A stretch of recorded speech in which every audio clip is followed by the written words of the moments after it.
Oh, sorry. Good morning, everybody, and thank you for taking the time to join us today. We're here today because one of our members at Southwest Speakers wants to attempt something quite challenging and wants to raise some money for a great cause. So I'm not going to hog the limelight for too long. I'm going to hand over to Dave Toomey, who's going to tell us a little bit about himself and the charity he's supporting. Good morning, everybody, or whatever time it is while you're watching this, because it's being recorded as we speak.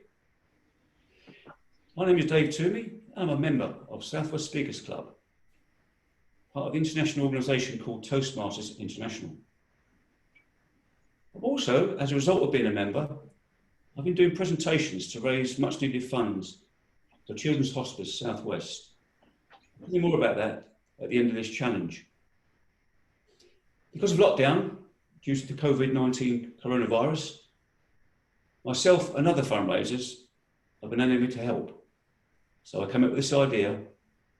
One of the activities we carry out at Southwest Speakers, along with other clubs, is something called Tabletopics.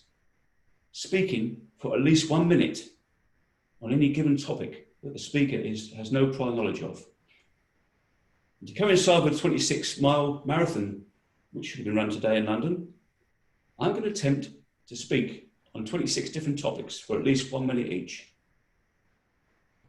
Thank you to my colleagues, my friends who've joined me, and thank you to all the fundraisers who've donated money already. I'm now ready to start with the first topic. Okay, thank you, Dave. So just before we get started on this, just a few logistical points to note. We have a couple of people in the audience who are going to be helping us with this challenge. So first of all, Ian, if you could just give a very quick overview of what you'll be doing as Topics Master for this, please. Thank you. Yes, as Topics Master, I will be giving Dave his topics to speak on. I will give him the topic twice, and then he will speak. He will stop when Linda gives the thumbs up, and when he's ready for the next topic, he will give his thumbs up. Back to you, Rich. Okay, thank you, Ian. And Linda, if you could just give a very quick overview of your role as timekeeper, please. At the end of 1 minute from the point at which he starts talking on the new topic, I shall indicate that a minute is up and he can finish. Thank you, Linda. Finally, from a logistical point of view, if you could all be on mute, please, throughout this challenge, unless you have a role that requires you to speak. We will take a short break after 13 table topics to allow Dave a quick glass of water. Talking for 15 minutes straight is no easy task, so we will allow him a short break in the middle. And I think it's time to get going. So, Dave, are you ready? I am indeed. Let's get on with the show. In which case, if I could hand over to Ian for our first topic, please. Okay, Dave, your first topic is My Garden Is. My garden is. My garden. I'm glad you asked me about my garden, because since lockdown has been on, myself, like many others, with a garden or a balcony of flowers, is getting to spend more time looking after it. And at the moment, it's not looking too bad. We'll talk about the back, because if I was to open the blind behind me, you would see my rear garden. The grass is looking very verdant. The patio is spotless because I pressure washed it. There's bird food hanging up and supply of water for our little feathered friends. Yesterday, however, I went out to the front garden. There's a bit of a sloping lawn out there, which I can hardly see because it's below the level of my window. A couple of weeks ago, I treated it with some feeder and weed killer. However, it's had the opposite effect. I've now got more weeds on my front lawn than I've ever had. So I cut the grass, tidied it up, and I'll just have to put up with it. Thank you. I'm now ready for the next topic. I wonder what that's going to be. Okay, Dave, your next topic is Somewhere Over the Rainbow. Somewhere Over the Rainbow. Somewhere Over the Rainbow. Now, if I was a singer, which I'm not, I would try and remember the lines and get the tune right and sing to you for at least a minute. on this wonderful song. I believe it goes back to the play, The Wizard of Oz. It was first performed by Judy Garland. I might be wrong. But I used to be a good listener to Radio 2 in Terry Wogan's days. Remember him? Now, Radio 2 was famous for, and still does it, introducing new artists to the country and the world, because Radio 2's got worldwide listeners. One particular artist caught my ear. She's called Eva Cassidy. Sadly, she's no longer with us. But fortunately, all her songs were recorded. And one particular one that I think she performs better than anyone I've ever heard is Over the Rainbow. If you've never heard it, I recommend you go on to whatever device you use and listen to it. You'll be spellbound.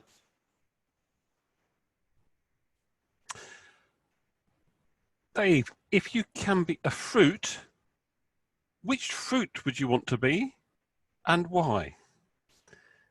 If you can be a fruit, which fruit would you want to be and why? Well, I suppose at the moment I'm a bit of an old fruit, but I'll try and keep it serious. As soon as I heard the word fruit leave your lips, my instant thought was avocado. Serendipity often provides us with inspiration, doesn't it? I'm not sure if I was reading this in the paper about the values of avocado recently, or whether I saw it on one of those TV cooking programs, which I try to avoid. My wife Sue said to me last night, by the way, I bought an avocado. How about that? But why would I want to be that fruit? Well, it's sometimes called, I think they call it the crocodile fruit, don't they? Because of its scaly skin. Now, if I was a fruit, I would not want to be eaten. I just want to be enjoyed, looked at, or whatever, admired. But most fruit gets eaten, doesn't it? Or it falls off the tree and rots. I don't want that to happen to me. Now, that scaly skin on the outside of my fruit would stop other people from eating me and then just put me on a table somewhere, on a stand, and admire me. Dave, what is the most useful technology for you and why? What is the most useful technology for you and why? The most useful technology for me has got to be the computer. If it weren't for the computer and its facility on mobile phones and the internet, we would not be able to do what we're doing today. Now, if you can imagine this lockdown, without these computer links around the world, it would be a very, very different place. On Friday, it was my granddaughter's 5th birthday.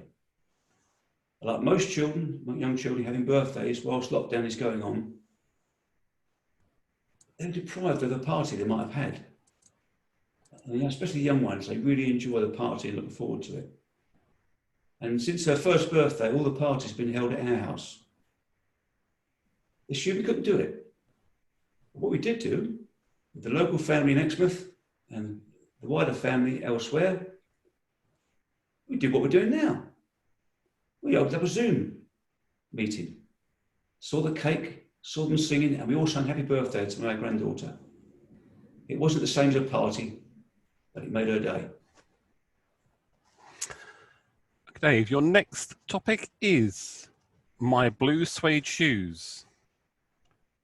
My blue suede shoes. There's a musical theme going here somewhere. Again, I could sing the Elvis song, Don't Step on My Blue Suede Shoes. But I think, look at that phrase, listen to it. It's a bit of an analogy, isn't it? Don't step on my blue suede shoes. If you've got something you're proud of, I'm sure Elvis was very proud of his blue suede shoes. The worst thing that could happen to you is someone spoil it. So if you've got a nice car and you're proud of it, and like my neighbour, you wash it every Sunday, and rain or shine, dirt or dust, you're proud of it. I know we would probably balk at the idea of someone going along and just running their hand over the top, leaving greasy marks. You might be inclined to look out the window and say, don't step on my blue suede shoes, because that song might have inspired him to look after his assets. Maybe his wife has got an appointment at the hairdresser every week. She wants to keep him in prime condition. And if someone should come near her and make any derogatory remarks about her hairdo, she might be inclined to say, "Don't step on my blue suede shoes." Okay, Dave, who is your favourite superhero and why do you like them? Who is your favourite superhero and why do you like them? The clue that my superhero is in the name. It just has to be Superman, doesn't it? There can't be a child alive for my era that didn't have some sort of affection for that superhero, Superman. I can picture him now in his blue top, his blue tights, his underpants over the front, and that belt, and that great big S on the chest, and that little curl. My first memory of Superman was going to a friend's house to watch a telly before we had our own TV. And it was one of those that stood on a box with a small screen at the top, even smaller probably than my video screen now, on my computer screen. And it started off, these men in America with their Tilbury hats on, looking up and pointing to the sky. And someone said, "Is it a bird? Is it a plane? No, it's a man. It's Superman." That was the start of the show. I really looked forward to that every Saturday when it came on the telly.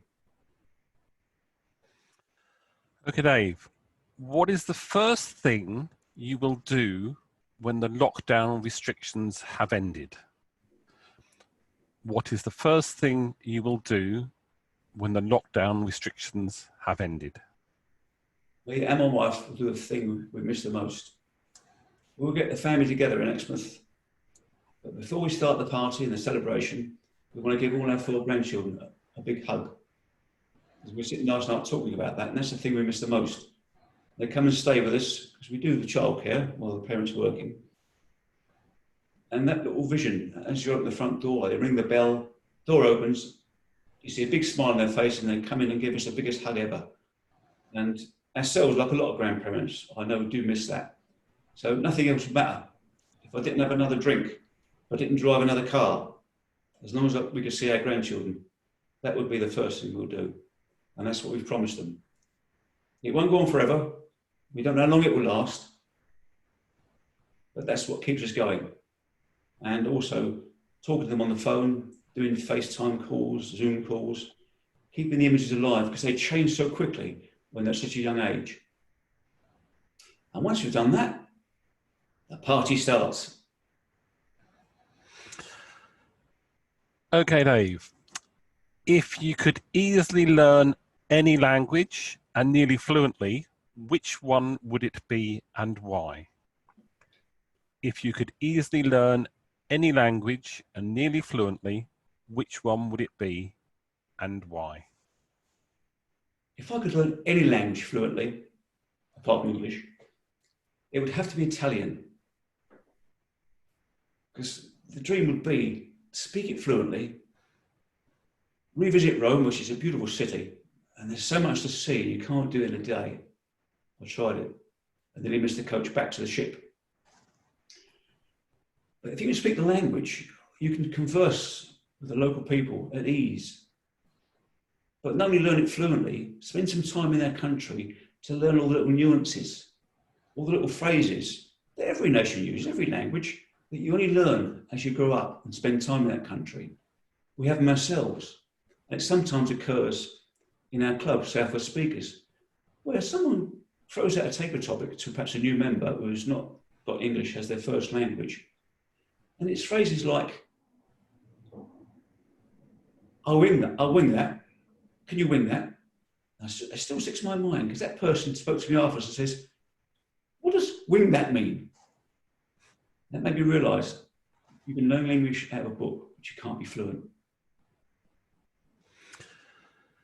Okay, Dave, if you would like to ask for a present, what would you have? If you would like to ask for a present, what would you have? If I would he asked, what present can I have? If money was no object, I think it would have to be a bigger garden. Because every time we go near a garden centre or see a plant that we like, we'll say, oh, that'd be nice in the garden. Well, that looks nice. I like that colour. That would blend in well with, well, it would blend in with that plant or in that area. But we've got no room. And it's actually getting worse because I've got 2 normal straight sacks, which I normally store grass and clippings and weeds in and take them to the local tip about once a week during this time of the year. But as you all know, it's closed. There's nowhere for it to go.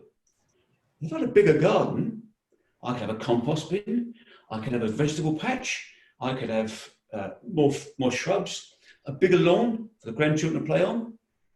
But of course, having that wish, there comes at a price. That means more cutting, more weeding, but it will give you more space to sit out, get a bigger barbecue and a bigger fire pit. Okay, Dave. Once European or international travel is mostly back to normal, where would you like to go and why? Once European or international travel is mostly back to normal, where would you like to go and why? Well, I would like to go to Africa and do a basic safari. However, I don't think my wife would be too impressed. She's not really the camping type. So I'd have to put that one on the back burner and say it would have to be New Zealand. A country I went to twice, so I liked it so much. I coincided with a visit to family in Australia. So that place to visit would not only be New Zealand, but Australia first, catch up with the distant relatives, and then on the way home, go via New Zealand. Because we did 2 trips to South Island a few years ago, after my niece's wedding in Australia. Liked it so much, went back again after the next wedding. My brother had 2 daughters. It got very expensive, but it was worth it. But the next time, a third visit, it must be North Island. We could have done it the last time. The thing is, we didn't fancy the sea crossing with our mobile home, because apparently that time of the year it was quite rough. Okay, Dave, you have a second chance at something that happened in your life. What is it, and will you get it right this time? You have a second chance at something that happened in your life. What is it, and will you get it right this time? One of the most exciting things I've done besides parachuting when I was in the army, in fact, that's not a good description. It's not exciting, it's terrifying. But I won't go into that. Having left the army, I still had the military blood running through my veins. And when an opportunity arose to join the Air Training Corps, which is a cadet organisation, supported but not connected to the Royal Air Force, a lot of the ex-pilots, especially the high-ranking ones, in their retirement, they missed the flying. And they're used to take young air cadets on flight experience to see if you've got potential to be a top pilot. Staff, like myself, take them there, watch them fly, take them back. Occasionally, a gap comes up and they say, would you like to have a go? Oh, yes, please. And one chap said, how would you like to do a loop-the-loop in this little aircraft? Are you okay with G-force? I said, we'll find out. Well, he took his plane up and up, then it was upside down. And then I felt like I had 3 heavy bodies laying on top of my chest. I really felt the G-force. I did it once. I never got a chance to do it again. So if it ever arose, I didn't get it wrong, but I'd like to actually steer it myself on the next occasion. Okay, Dave, who is your favourite aunt or uncle and why? Who is your favourite aunt or uncle and why? I've really got to think about that because there aren't any. Let's quickly grab my head. Sorry, what's happened? Tim just came in with his mic on, so he's muted now. So we'll try that one again. Okay, so Who is your favourite aunt or uncle and why?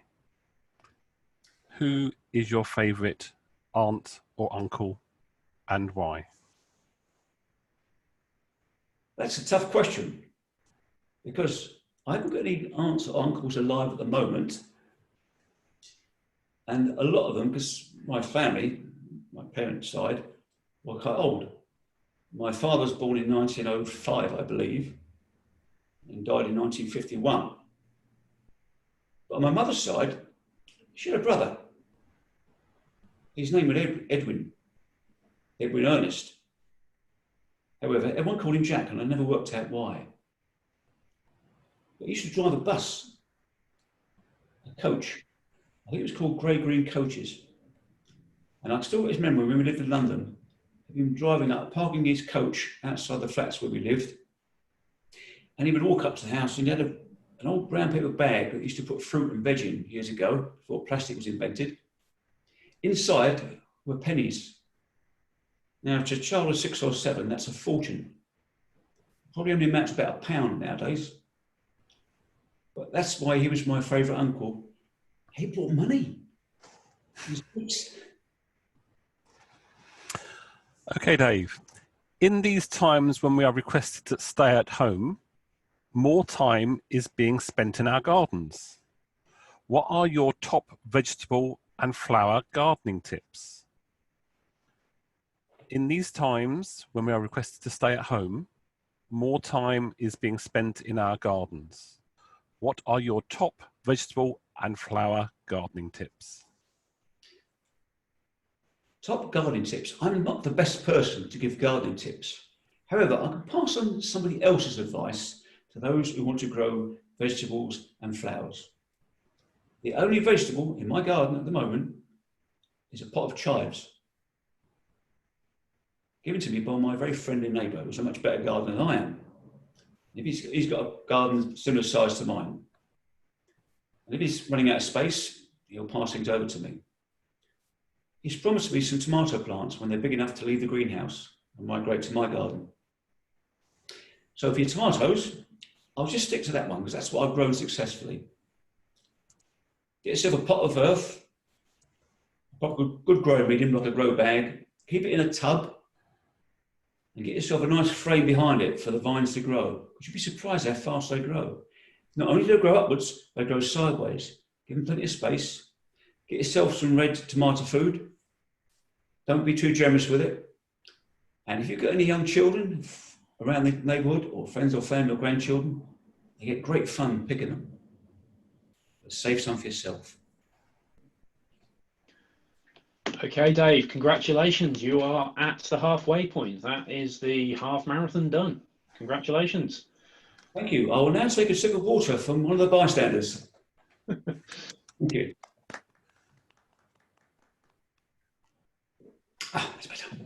Okay, so let us know when you're ready to go again. And yeah, it's getting a bit warm in here, but I dare open the window in case my neighbour starts off his power saw again. I'm not sure what he's cutting up. it's ideal for tomato growing if it's warm.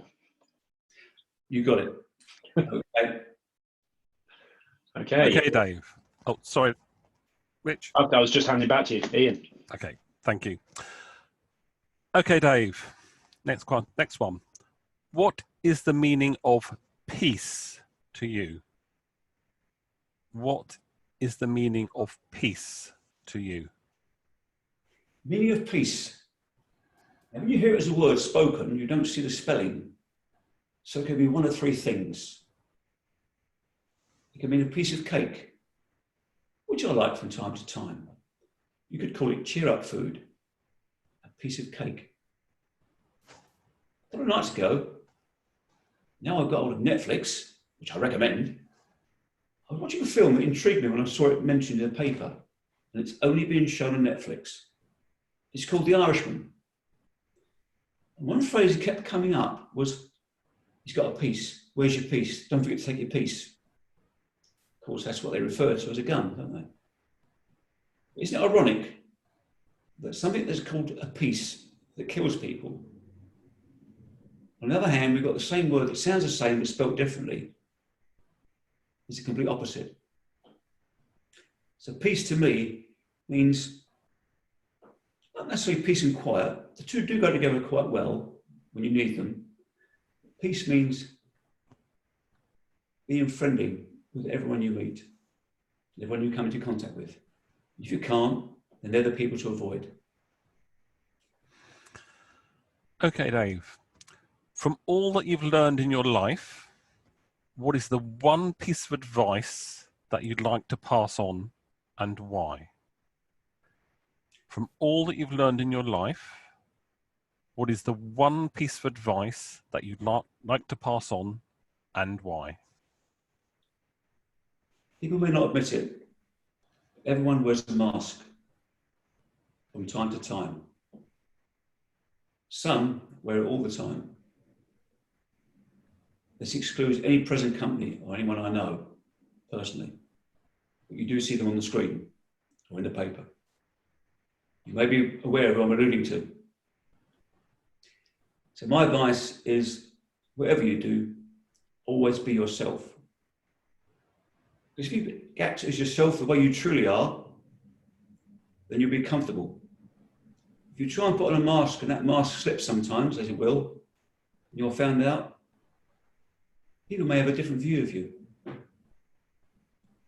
I can remember growing up as a child, wearing a mask, trying to be the tough guy. Not picking fights, but maybe behaving as though I was.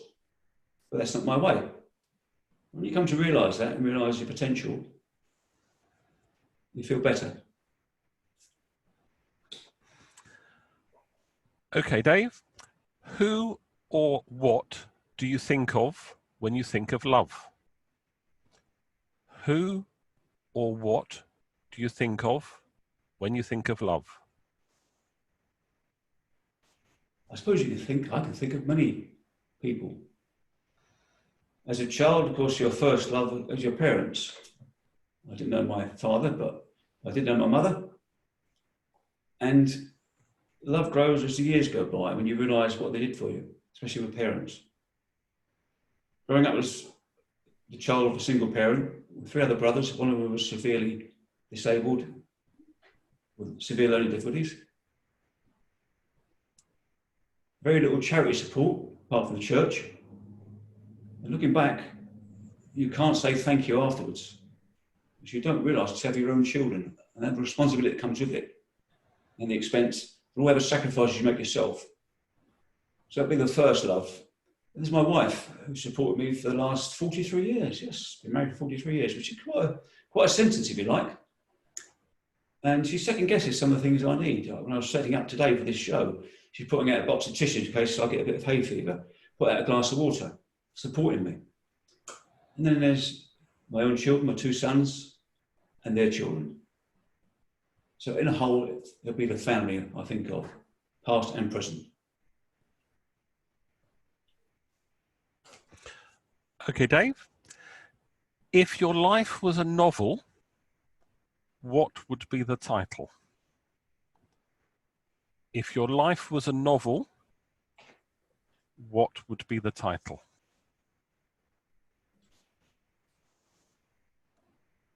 I'd call it Sit Down. You may think that's an intriguing title. What does it mean? And I think sometimes that's a good secret to a book or a novel, is give it a title, it doesn't fully explain what's going to happen. My first thought when I was asked that question was Action Man, but that's a little bit too showy, I think. Just talk Sit Down. That's something I find hard to do. I don't know why, but I've always got to be doing something. So as soon as I wake up in the morning, I've got to get out of bed. Not for any other reason than I just want enough sleep, really, and I've got things to do. If I'm sitting watching the TV programme, sometimes looking at the watch, thinking, how long is this going on for? I'm enjoying it, I'm absorbed by it, but there's other things I want to do. And the Action Man part only came from the fact that as a child, I was in the Army Cadets running around the country, pretending to be a soldier. So I put it into my occupation, joined the Army, spent 9 years there running around the world, pretending to kill people. As I spoke earlier about the Air Cadets, doing the same thing in my early 60s, when I should know better, running around in old uniform and hiding. can't sit down. Okay, Dave. What would you not give up for £1 million in cash? What would you not give up for £1 million in cash? There's one thing more valuable than life itself, and that is good health. Now, £1 million sounds quite attractive, but if you're not healthy enough to enjoy it, your mind's on your health, your ill health, and that £1 million might as well be a penny or 100 pennies. And we all value our health, I'm sure. I've been fortunate to go through most of my life with no serious problems, and long may it continue. Then I'll ask the question, well, what would I do with £1 million? When people ask me if I do the lottery, I say, well, no, I don't do the lottery. I would like some more money. I'm sure we all would. Things you can do with it. But think about what £1 million does to you. You may lose your friends. It may incur jealousy. You may end up spending too much, buying the wrong things, and it won't really improve your life. I think life is made better by having something to look forward to. If you're a millionaire, and you're not grown up as a millionaire, you've not acquired it by your own efforts, can you really be comfortable and proud of it? I don't know. Okay, Dave. When do you feel most like yourself? When do you feel most like yourself? When do I feel most like myself? It's probably not most, but sometimes a time when I feel doing something I enjoy, which I'm doing right now. Because I like showing off a little bit.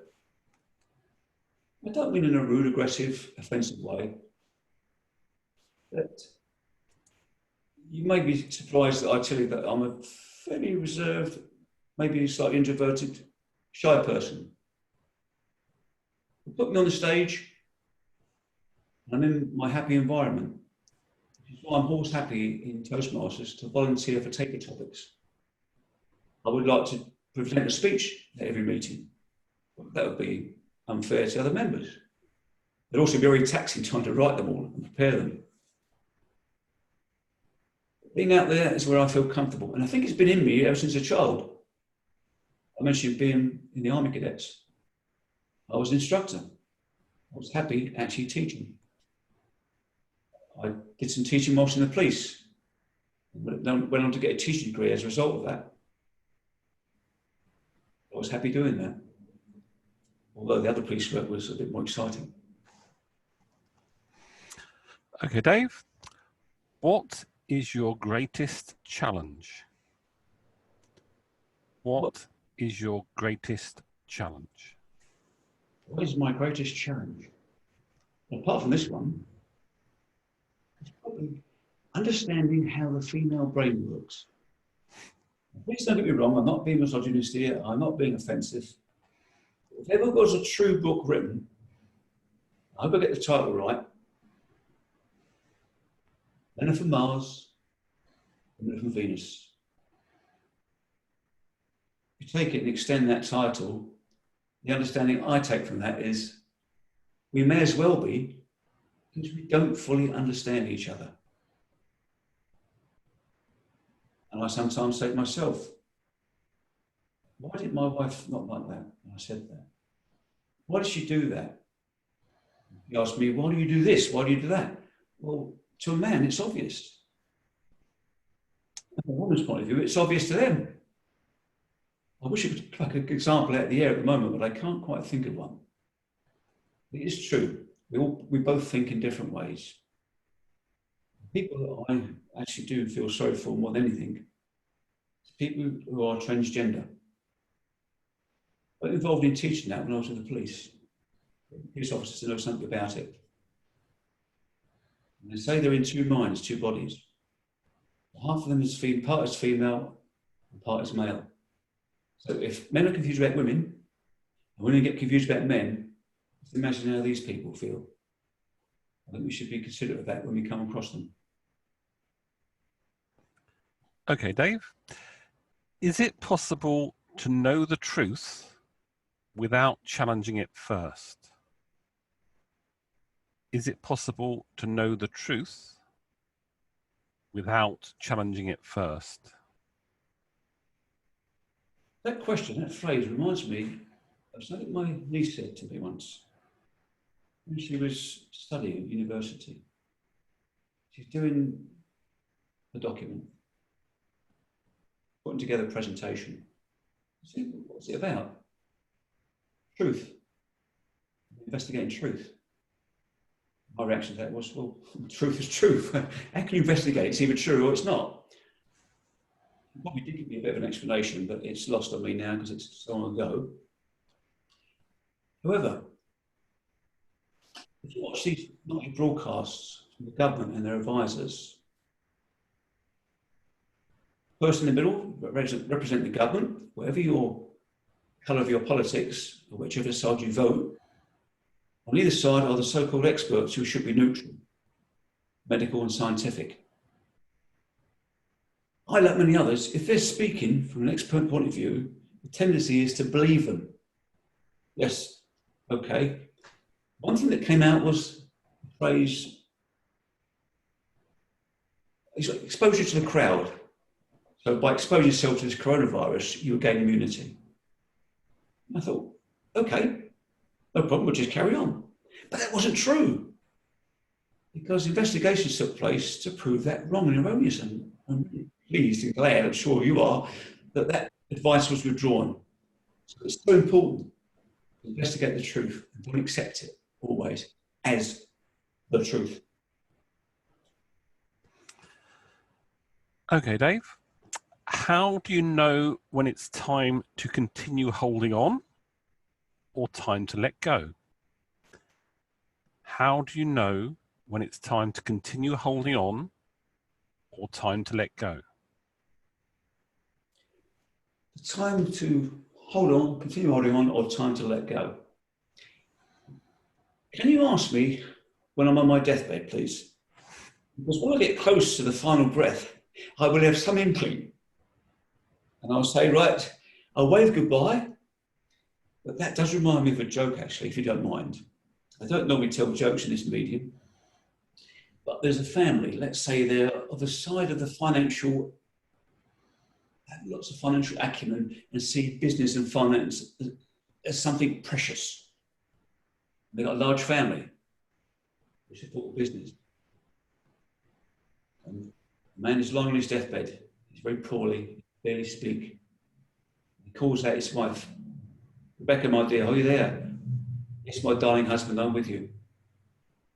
Sophie, my eldest daughter, are you there? Yes, my dearest father, I'm here with you. Jacob, my lovely blonde son, are you there? Father, I'm over here. William, my youngest, are you there? Yes, father.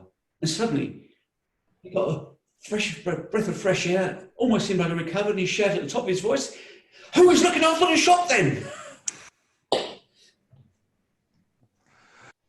Okay, Dave. How do you define success? How do you define success? How do I define success? This must point to the person himself, how you see success in yourself. Every paper, every magazine, you see celebrities talking about how well they've done, how much they enjoy what they've done, what they're doing. They appear successful. It does surprise me, I'm sure it does you too, of how many of those celebrities have got other issues. They may have a hidden disability, they have a hidden illness. They might be on their third marriage. They become experts at it. Zsa Zsa Gabor claimed to be a success. He claimed to be an expert at keeping house. Because one of her favourite comments was, yes, I'm an expert at keeping house. Every time I get divorced, I keep the house. Not real success, is it, if you can't hold on to your marriage and hold on to your partner? Success for me is am I happy in what I do? And have I achieved what I want to achieve? So success for me is doing what you're able to do without stressing yourself out too much, and looking back and saying, I'm glad I did that. I'll feel good about it, and then feel good about myself. Okay, Dave, if you could be granted one wish, what would you wish for? If you could be granted one wish, what would you wish for?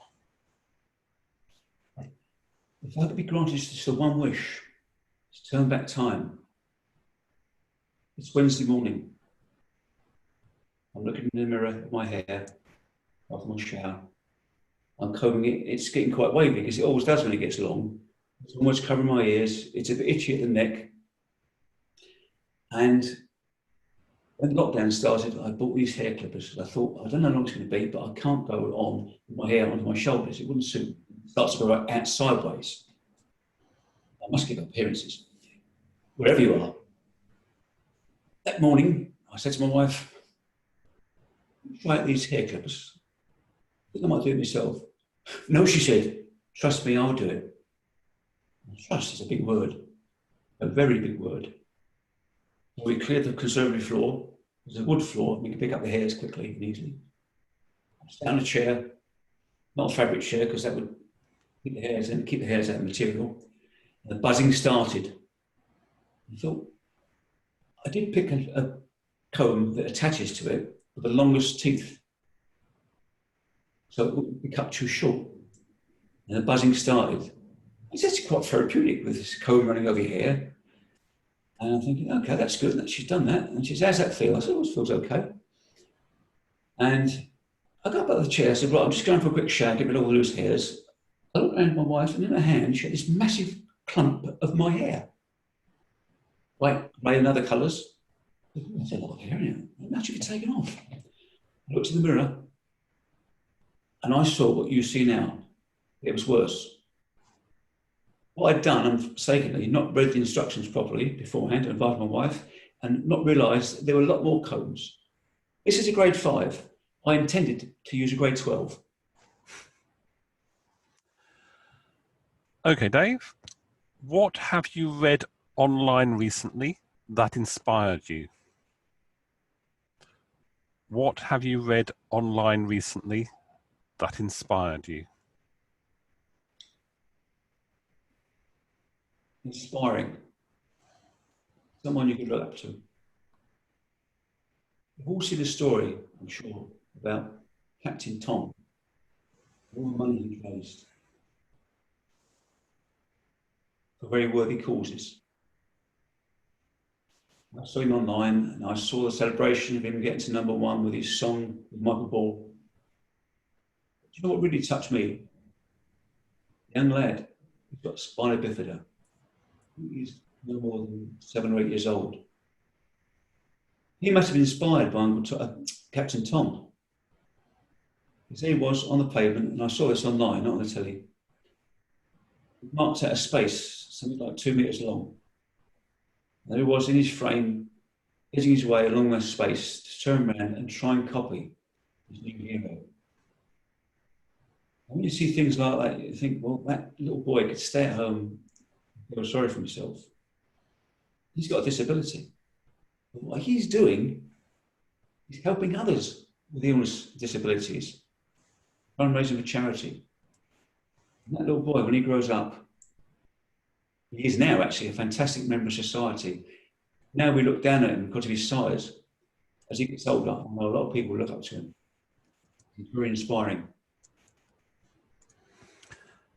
Okay, Dave, this is number 26. It's your last one.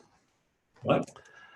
And if you could live one day of your life over again, what day would you choose? If you could live one day of your life over again, what day would you choose? Well, well done, whoever put this one forward. It's the most challenging one so far. So age now, 69. So multiply that by 365. Anyone do mental arithmetic? someone to pick one day out of all those years, it's all in there, the memories are there. It's a matter of actually getting inside and drawing them out. I can't go to one day. There's got to be a list of days, but it'll be short. First one, which brings to mind, and I'll go chronologically, leaving school. I hated it. Couldn't wait to leave and get on with earning money and doing something different. Second one was getting married. Third one, my first son was born, our first son. As I was present at his birth, it was a cesarean operation, and his head popped out. It was like looking in the mirror. He looks like me. He's even got a hair salon. Looking back, his hair looks a lot better than mine. And the next one was our second son, when he was born. I get to meet him. And I don't think I can top that. Okay, that's great. Dave, thank you very much. Richard, I'll pass back to you to give people their volume, their audio back so they can clap. Thank you. Everyone, you're actually now off mute. So first of all, round of applause for Dave, everyone there. Wow. That was no mean effort. Talking for nearly half an hour straight anyway is a tough enough task. Anyway, to do it with 26 unseen questions, all of which you went for at least a minute on, it really, really is a very, very impressive achievement. So congratulations. Wow, well done, Dave. For doing that. Well done, Dave. All right. Okay. So if everyone apart from Dave could just go back onto mute, please. We're here today for a reason, and that is to raise money for a very, very good cause. And Dave, I was hoping you could maybe just give us a few minutes overview on the charity you've been looking to raise money for today, and I'll get the slide up in the background. I certainly can. And I've just gone back on the gallery view, and I can see quite a few faces. So first of all, thank you very much for getting involved, taking part, and sending me those lovely subjects. And you've just disappeared. I hope you can still hear me. So on the screen, I can see, can you all put thumbs up? I can only see one person. I'm not sure who it is actually. That's good. Thank you. You can hear me. Good. My screen's now being shared with the logo of Southwest Children's Hospice Southwest. Now, as a result of being in Toastmasters and Southwest Speakers, I was contacted by a fundraiser from Children's Hospice Southwest a couple of years ago. Have we got anyone who would help out doing presentations, giving speeches to help raise funds? Well, I thought this is because I like talking. Not only that, it's a good chance to practice your speaking, your public speaking, and your preparation. I had the time to do it, I had the will to do it, and I enjoyed doing it. Went to various places, met loads of lovely people in different groups who couldn't wait to hear about the hospice, visit it, and also try and raise as much money as possible. Children's Hospice is on 3 sites. If you've got time to listen to the background, I don't want to do too much because I'd like to do this to the club actually one evening. A chap called Eddie Farwell and his wife Jill, back in the 80s, they had 3 children, all of which turned out to have life-limiting diseases. To get some respite, they had to drive up to Oxford from Devon. That was the only children's hospice in the country at the time. One by one, their children passed away, sadly. But together they said, no other family should have to go through what we went through. We'll build our own hospice. His wife looked aghast, but she supported him. And in 1991, the first hospice was opened in Somerset, followed by one in Cornwall, down at St Austell, and latterly Littlebridge House near Barnstaple. The only location I've visited so far. I was very impressed. If you get a chance, on their open days, it's worth a visit. To see what they do, what they provide, not only for the children with a life-limiting disease, their parents and the siblings. Because you must never forget, if there's a family with a child in that condition, and the other children are healthy, it's obvious who gets the most attention. And children feel it. even teenagers. One little story I really enjoyed that came out of a presentation when I was there was they have a siblings group and they have specialists looking after those siblings. And one day they sat all the teenagers down, we were in there, and said, what would you like to do? We've taken you on visits, we've provided computer screens here and other games. They said, we'd like to have our own disco. Okay, so the organisers got the music in, got the DJ, and set aside a room, and they started. As the night wore on, there's no alcohol, as the night wore on, they really enjoyed themselves, and the volume started to go up and up and up. So it's just a point that people in the estate nearby started ringing the police to complain about the noise, not realising where it was coming from. The police turned up, and in conjunction with the staff, who asked them to give them a ticking off, they lined all these teenagers up outside in the courtyard and read the riot act to them. Built a bed. You'd have thought after that, these teenagers would look down and be upset. Not a bit of it. They had street cred that lasted another year amongst their friends at school. They were absolutely excited. They thought the best thing happened that night wasn't a disco, it was the police telling them off and turn the noise down. Little stories like that come out of the charity now and again, because it's not all doom and gloom. Now, because I can't do these presentations whilst lockdown's on, I got a message. I only got it on Thursday. Because of the cancellation of the London Marathon, a lot of charities around the country who normally get funds from that race by the runners, they're missing much needed funds. Can we do something? Come up with some fundraising idea. Well, my marathon days are over. My garden's not big enough to run around. What can I do? I'll do what I like most, talk. So what came to mind was 26 Tabletopics. What I'm glad about is the marathon is not 40 miles. I'm glad it's 26. First of all, I thank everyone taking part today and helping me. And also those people, I know you're some of them, who have pledged donations. The last time I looked at my computer, we had exceeded the target of £260 already. I'm sure there'll be more to come. I've really enjoyed doing this, but more than that, I've enjoyed the fact that we've actually got some money to help support this worthy cause.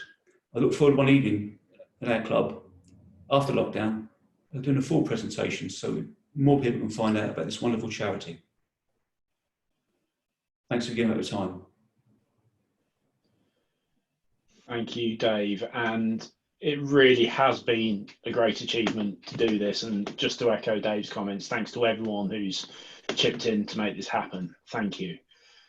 You'll see on your screen that you have a slide up with the link. Unfortunately, you probably won't be able to click on the link to take you through to Dave's Just Giving page. So you will see a QR code, that little barcode thing in the top right-hand corner. If you do want to donate to this great cause, you can either type the URL into your browser, or you can scan the QR code with your smartphone and it will give you a link that will take you straight through to Dave's Just Giving page. It is a great cause. Dave's already mentioned he's hit his target, but we're confident we can find a little bit more money to help out this great charity. Thank you, everyone. It's been very enjoyable doing this, and Dave, once again, round of applause. Thank you. Right,